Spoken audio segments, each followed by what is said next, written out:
It is the big story of the day and probably the week. We are getting more details about the successful Navy SEAL mission to kill 9/11 mastermind Osama bin Laden.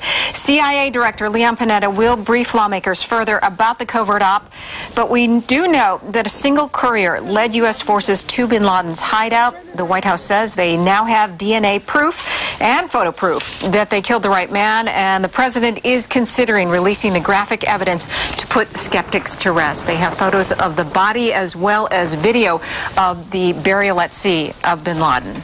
Yeah, personally, I think we have DNA evidence. That's good enough. But I definitely understand the reasoning for releasing a photograph. Yep. We did it when we killed Saddam Hussein's two sons. It was kind of graphic. You don't have to look at it. But I think in this instance, this is the most wanted man in the world. We definitely have to do it. As well as Saddam Hussein, though, too, when he was hung. Right, yes. Yeah. And I agree. I do think that it's important that that information be available, but I personally don't want to see it. And I agree with people who don't want to see something that kind of morbid. But yes, it's important that we have the information out there.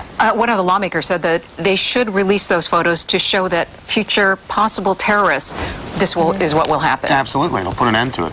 That's right. All right. And coming up in the hot sauce, Allie and I are going to be discussing how you talk to your children. We're going to have expert advice on how to talk to children about war and terrorism. All right. If you have young children, have you ever noticed them trying to unbuckle themselves from their car seats?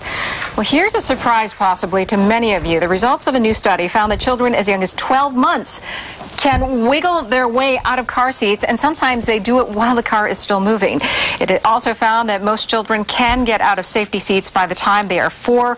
Researchers say the boys, are more likely to try and free themselves from girls.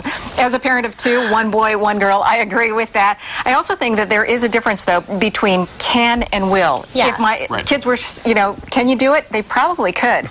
Would they? They know not to. They know. They fear mom. I think it's great that we are always worrying about the safety of children and trying to make things better for them, but it does make me wonder how any of us survived before all of these safety regulations were around. I was bouncing around in the back My mother's seat. That's all I can arms tell were you. my car seat. I had a car seat, I'm sure, but no one cared if I could wriggle out of it. Yeah. I just thought of something really funny. It just occurred to me that on Easter weekend, I was helping my brother get his son in the car seat, and I couldn't figure out all the buckles, and he actually grabbed it and kind of put it like, and then did it. Yeah, so he's a smart kid, and that's another way to gauge how smart your kid might be down the road. If he can get out of it, that's great. And there's an argument. What do? You tell the government we need stricter standards, but what if there's an accident and you have a lock in there and you need haste? To get out, yeah. Right? Sure. Yeah. We'll let you know on that.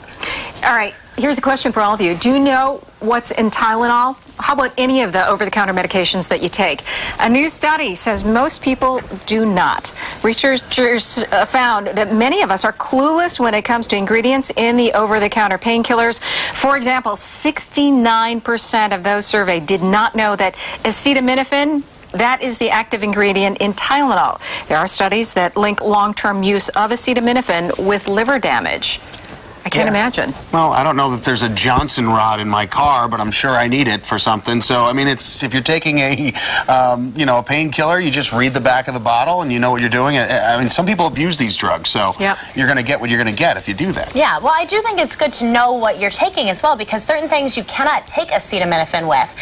But if you just think, oh, I'm just popping a Tylenol, no big deal, it is a big deal. You need to know what it is that you're taking. Plus, liver damage is a serious issue. Sure. Apparently, don't abuse it. Everything in moderation. Right? It's kind of ironic. In the study, we're told that people actually want to know more of the ingredients that are in, or the warnings, actually, of the medications. Like they don't know what they're taking. Liver, Right. So, well, you have to stay tuned to that one as well. Yes.